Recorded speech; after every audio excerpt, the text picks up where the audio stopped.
ए भैया सबसे पहले हम मगहिया ही सबके एक ठौए प्रणाम करी थी और का कही थी कि अपन माटी और अपन संस्कृति ना भूले के चाही।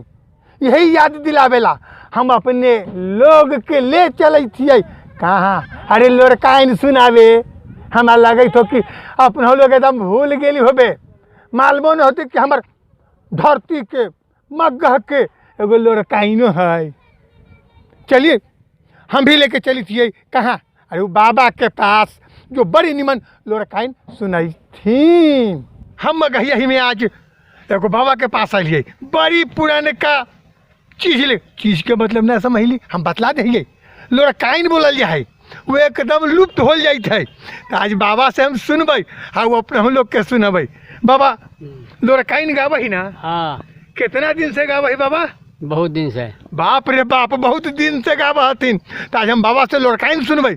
बाबा हमरा लोरकाइन सुनाइएगा ना? हाँ एकदम सुना। तो एकदम सुनाई थी अभी लोरकाइन एगो तो तानी। हाँ सुनाइए। हाँ सुनत थी। इधर पर है ना हम धर ले ना। गाले शोभाए तुलसिया के मालावा मुखावा से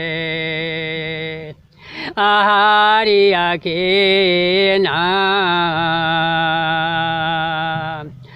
टूटी जाई है तुलसिया के मालावा बिसारियो आहारिया के नाम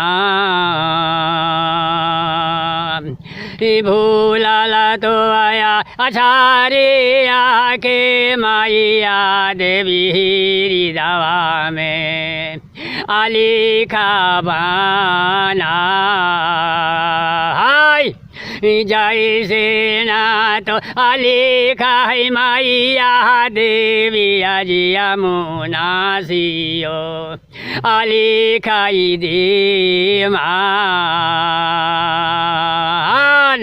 यो हिया तो मिसिलिया से माइया देवी हृदवा में आलिखिया बाना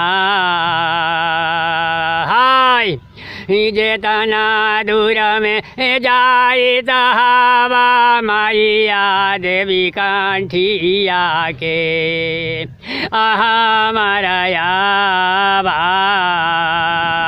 आज यो तना दूर में दिया माइया देविया तो जोगिनिया के अपहरा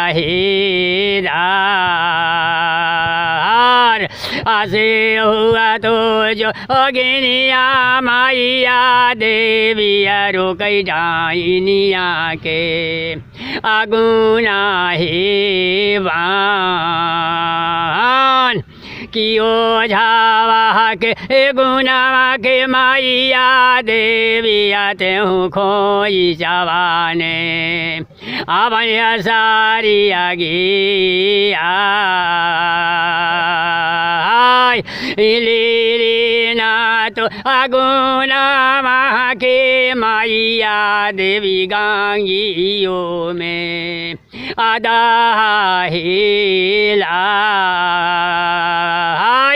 असे तो हमारा कंठिया आसरी धाबा सुलिया के रे वैसामान कि जागा हसूरा आसातिया माइया देविया गौआ बरम थानी के आदिहा ही बाल माता सिया जाना किया से बासिया गेली दुनिया आसाना हे सार